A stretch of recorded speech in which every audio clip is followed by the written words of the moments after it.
Subscribe to LearnCap and hit the bell icon to get notified. My dear friends, today we are going to start our new chapter. The name of the chapter is Management Audit in Different Functions.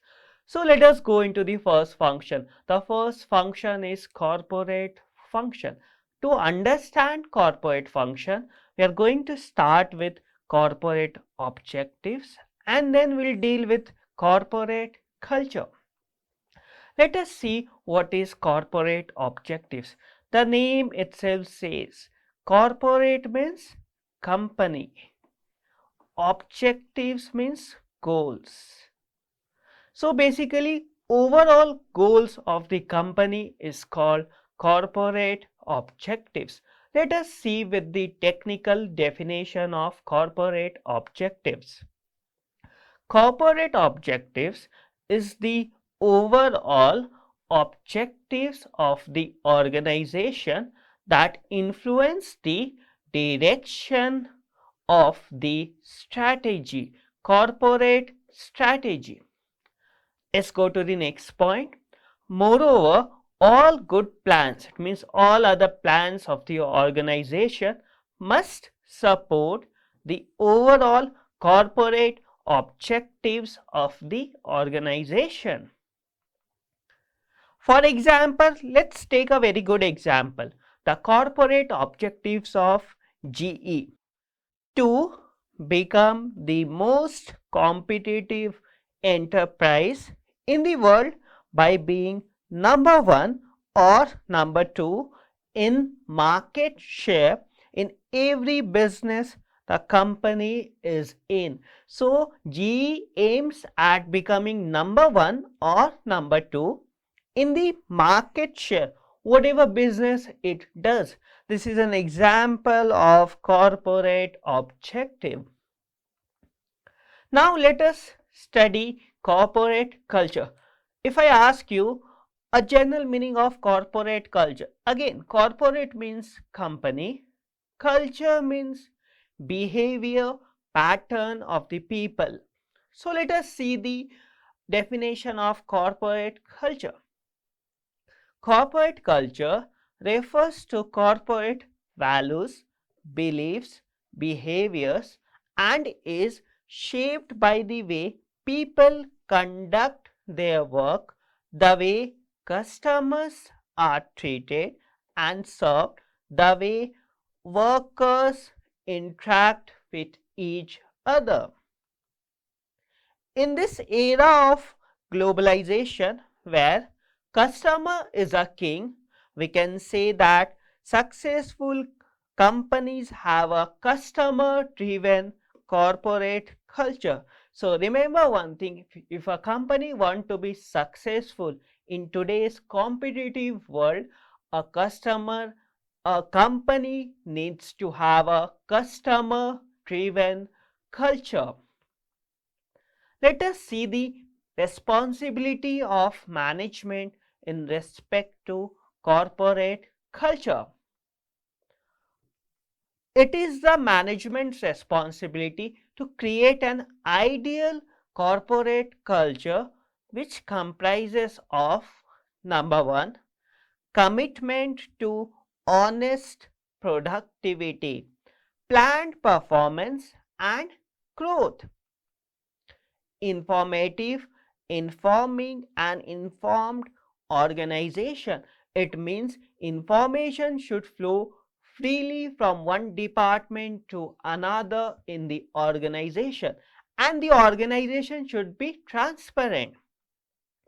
Consideration for others in partnership with the organization. Here it means that the organization should not think of only its own benefit, but it should think for the benefits of others as well, like vendors, customers, etc. Participative management.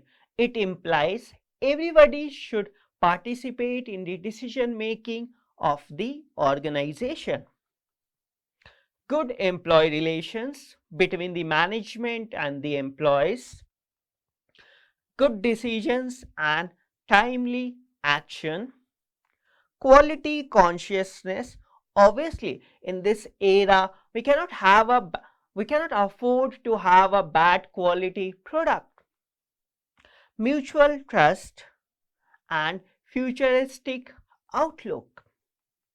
Let's move to the next topic, which is corporate and consumer service audit. So we'll start with the corporate service audit, then we'll move to the consumer service audit. So let's understand the meaning of corporate service.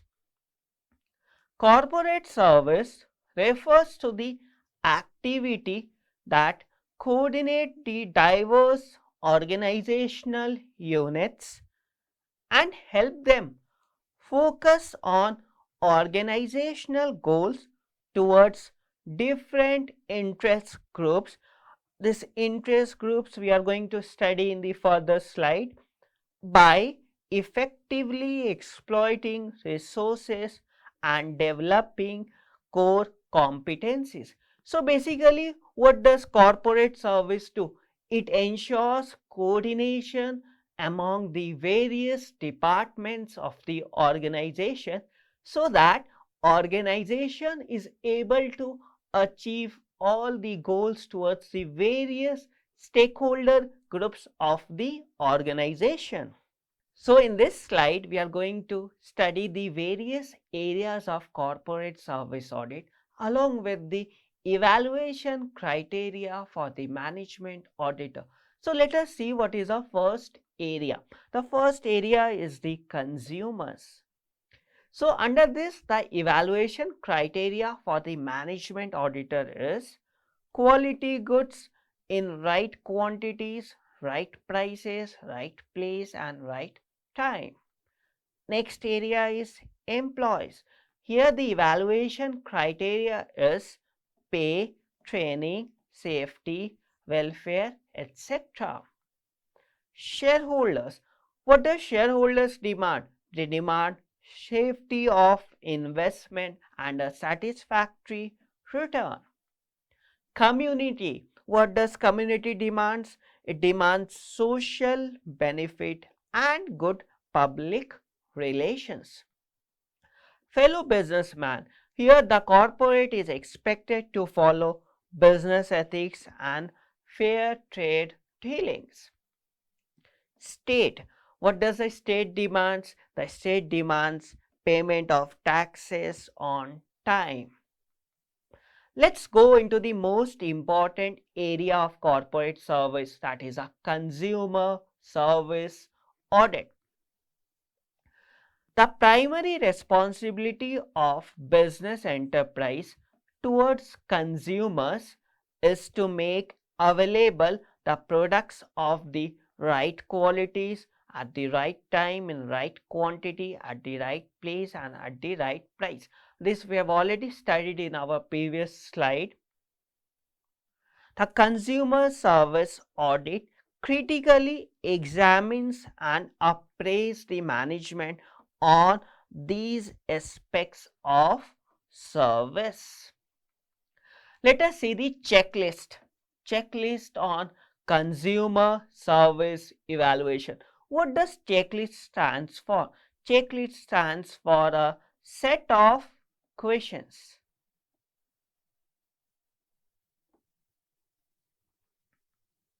The first area under consumer service evaluation is the products related policies and practices. So this set of questions will be used by the management auditor in order to evaluate this area.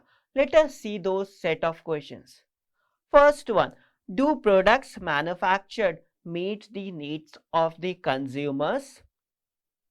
Whether the prices are reasonable, whether the after sales service are provided to derive maximum customer satisfaction, whether the company undertakes actual research to make the product more satisfactory, whether the company policies relating to distribution of the products among different sections of the society is fair and equitable. Let us move into the next area for the consumer service evaluation, that is customer relationship. The first question here is whether the consumer complaints are handled properly, whether the company responds quickly to the customers' enquiries, whether the company cooperates with the groups and associations representing customers. Let's move to the next area, which is general considerations. The first question here is whether safety norms as stated by organizations like ISI, ISO have been complied by the company. So these are the safety norms which basically keep the customer safe while using the product of the company. Whether the technical data given in the sales promotional media are not ambiguous. So ambiguous, that means double meaning. So the data which is provided in the sales promotional program should not be ambiguous. Whether the policies and practices of the company are adequate to prevent artificial scarcity of the product. Whether all the warranties are explicitly stated in unambiguous terms. That's all for this video. Thank you for watching. Keep working hard and keep smiling. Subscribe to LearnCap and hit the bell icon to get notified.